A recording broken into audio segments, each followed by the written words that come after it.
اف مشاركة گرنگه روژاویدا نهال روشاوای کردستانه که نینری سروک بازانی ایروچوه روشاوای کردستانه دیگل لعنین سیاسیین کردی روشاوای کردستانه کن بوی او مسیج و پیامکا گرنگه سروک بازانی پی بویه جبو لعنین سیاسی درباره وی که دیگل برس فیصل یوسف هیفدار انجمن نشمانیا کل سوریا که قامش لوی امی زانیارین زیدتر وربگرین و گوتوبیش بکن برس فیصل تو بخیراتی جبو کردستان 24 ایتر آماجه دلخوش کردن جروش آوای کردستانه بو ما بحث بکه که ایرو بو جارایی که بشیوهی که فرمی نونری سروک بازانی هاتی روشاوای کردستان دیگل هوا و دیگل فرماندار هزین حسد کن بویا پیام که گرینگ پی بوا که اوجی پیام سروک بازانی بوا ده پیام دا سروک بازانی چیش وراغوتیه؟ سپاس اشترى وطماشفان هجارة يعني بري چندروكي جنابي سروك مسعود بخواستنك دا وقت استيا سروكاتيا انجمنان اجتماعي كردي بجنابي رونشتن گهداری کرد پیوستی ملت مچنا کاروی آریکاری بمرب کی ما دنگی ملت خوشی که هندیه و دنگی خوشی که هندیه دا تشتی گو ایرو ام تیده یعنی گو هر وقتی پیشگرتنامه کریه و امولو هیوی نجی وقتی گو ام پیر درونین هر دم وی پیشگرتنامه کی تکازی کر سر یک هلوستا کردی تکازی کر سر یک ریزیا کردی تکازی کر سر برجوانده کردی و يعني نرينا كرديها باش بآلية دي كرديرا وقو تشتيقو جا بآلية مبابي أزيوه بكم إيرو جي جهي وقتا كرم كر هاتنك ديرو كيبو يعني إيرو وقت مبعوثي جنابي سروب هات إيرو بسركي قصد إيرا رونشت بريز مظلوم عبدي ناما جنابي قهاندي دا أواقو خوازي یک هلوستا کردی یک ریزی کردی ببی نابینا انجمنه دا و تفگرا کردی او نامه گهانده بریز مظلوم هر واجی هات جواتک بما انجمنان اجتماعی کردی و سروکاتیا ویرا او نامه گهانده ما از خوازم دوینا بری ربیجم ایما بنسبت موقت انجمن ام جاراگو مدیتی و بری نهاجی و او لفکرنه گو سه چار لفکرنه گو کری هر وقتی جه ریزگرتنه و ام دبینن او جه ندوره افکاری گو ایرو جید که یک ریزی هر وقتی ام ارینیت کن و ام قدر بحالید نرن و ام هیبید کن او گاوه اوی گو او تخوازه گو ام باویجن ام کاربن گور نرینوی باوریوی هیویوی بن گو ام کاربن خدمت جملتی قرب کن زور باشه برز فیصل من دست پیکی جا آماجه پیکر مگود آماجه دلخوش کردن جروش آوای کردستان جبر وی که هم انجمن نشمانیا کل سوریه پیشوازیش پیام سروک بازانی کریه و فرماندار هزین حسد دیجی اوجی پیشوازی که گرم جه پیام سروک بازانی کریه و بگرنگ جیزانی اف پیام سروک بازانی کواتا یعنی خلک روشاوای کردستانه و خلک باشور کردستانه جی به یکی دخوازیتن یعنی بشن همی کرد به یکی دخوازی و حزی کتن یعنی اف پیام سروک بازانی یعنی حول سروک بازانی جبول لیک نزیک کرنا لایان سیاسی روشاوای کردستانه اف پیام دبته هوینک جبو وی که هن به حفر سر یک ماسه یک میزه دابنیشن گوتو بیجن خو بکن یک ریزیا کرد درست بکن به یک دنگ بر به شامی بچن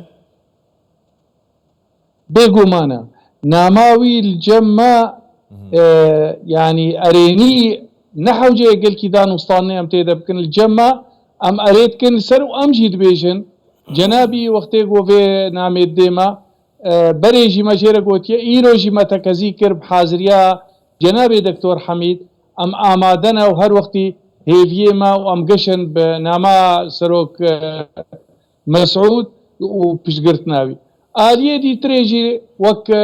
جنابي دكتور جمرا نقلان قلق قشبون وأوبون ام هیوید کن و ملت مجی ایرو روک دیرو کی بو ایگو بهیست ایرو دراکانی تمام گش بون و تمام و بلکی تخواستن نتنی ایرو مبعوثه جنابه سروک بگری بمینی روشن دی تری ایرو گش بود ازولو هیوی ما از وک کسک کرد وک با بەردەفکێ ئەنجومەنان نیشتیمانی کوردی گۆرۆژێ بێ برا وەک جەنابی خۆستی گۆشاندە کوردی یەک هەلوەستە کوردی بکار وەرێ بەلێ ئەمورە هێبینە گۆرۆژێ بێت پراتیکدام کار بێت ڕوونشتن و ئەم کارێکی بکن بۆ برا ئەم هەفتورە داخوازێ ملەتێخوا سەرانسەری سووریا و پایتەختێ بگێنن. بەڕێز فەیسەڵ دەما دکتۆر حەمید دەربەندی ڤەگەڕیاژ حەسێکی هات قامشوێت گەلوە کۆمبۆ مەزلوم عەبدێ چ ژێرا گوتبوو؟ يعني ام نزانن يعني تشتيقو اوي ودكتور حميد جبره قوتي لي ام زانن يعني قو يعني ما قوتيا جبا يعني از ناما جنابي سروك مقهان ديدا اوجي يعني ما جيرة تكذيكر انه سروك ليت خوازي دستيكي يعني بقشبو واوبو ودروجيتي دا بهتروي خياب افروجين به كنجينا يعني تخوازم بيجم پێنگاوێن داهاتی وێ کەنگی بێنە ئاوێتن ji bo vê çendê ev hewl berdewam in îtir dem direng e aliyên din li Sûriyayê hewl didin ji bo vê çendê bejdar bin di vê kongreya niştîmanî ku biryare li Şamê birêve biçîtin îtir desthilatên dabeşkirin maftên dabeşkirin hîn kengî yani ev deme demekê zû ye yanî Kurd e ji bo ve ku hûn bi hev re bironin çareseriya kêşên xwe bikin yekdengiya Kurd li Rojavayê Kurdistanê bilind bikin. والله ما جالي مدى يعني ناما سروك الجمع بيجي صبا ام امادان ويرونشني ايرو جنابي سروك كتا موضوع دا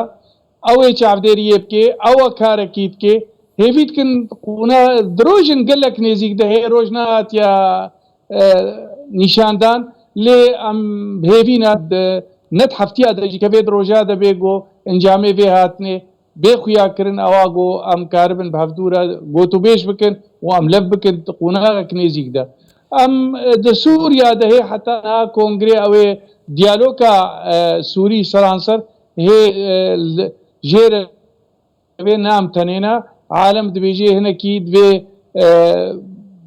بينك فراه بدني ده ليد في ام جيره اماده بن وام فجيره جاهز بكن از تخوازم تكزيه بكن هيك تشتمي هفش انا بري ايجو ما صار لفكري نما حوجي قال لك قوتو بيش كرن جيره دبي نرينا سياسي هفش لي بقرا كردي بلند امنا بري مالك كاز بيجم يعني وقت چاو دریا جناب سروک بیا میزو کاربن بکن تمام دست خوش اگر داوی پرس بلا اف بیتن جدما گفتگو گوتو بیژن نونر سروک بارزانی دکتور حمید دربندی دیگلوا دما کومبونه دا يعني وحست بفي كر اف كومبونا ديجل مظلوم عبدي هاتي كيرن كومبونا كا اريني بويا كومبونا جو جبو في چند ددمكي هري نزيك دا حسدو اتر انا كسب هفرا برونن والله اشترى بيجم يعني او آلية دي او تايبت من دي كوي هبو جفاتاوي بآلية دي بريز مظلوم عبدي لي وقت ما جي فيهم كر يعني بوزيتيف بو او رونشناوي ما اذكرم في بيجم ودروجي تيدا بهتر ويخياب زور باشا بوزيتيف بو يعني وقت ما جي فيهم كر اما روج هاتيا نشاندان تشتكولونات قوتن لي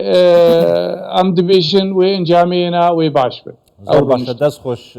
کاک فیصل باور دکی هر کردک لهر درکاوی جهانی بیتن حز دکتن یعنی اف یک ریزی و یک دنگی اول روشاوای کردستان دبا نوچه دلخوشکر جبو هر کردک جبو هر کردستانی که لهر درکی هبیتن هیویا سرکفتن جبو دخوازن هیوی دارن که کرد لروشاوای کردستان جی بگن به مافین خوا به یک دنگی به یک ریزی در روش اندهاتی دا ام رومال بکن که هین به هفرا بچن جبو شامه داخازا جیبجیکرین یان ورگرتنا مافین کردان بکن لروشاوای کردستان و دو سوریانو دا برس فیصل یوسف پیوداری باشا زور سپاس انا کسی لقامش بود گلمه بو گلکی سپاس جبو بجاری کنوا زور سپاس شوارجی کردستان 24 هرتم اون شوپینن و گهدانک تایبتون بروجاوات کن و ام سپاسیک تایبت جنابه سروک و ایرو مبعوثی هاتی روکا براستی دی روکی الجمع ام هیوید کن وقو بری او بو پیشگرتنا ملتی ما سینور فکر و یک هلوست چاودیری کریه و حتی ایروجی ام مولو بهیوینه گوه بریوه و هر سری و جیب بی ام دوباره سپاس کن ریزگرتنه جناب سروک مسعود رد کن و گهدانای و فضایی آوا هەر بژی سپاس ji bo we هەر بژی سەرکەتی bin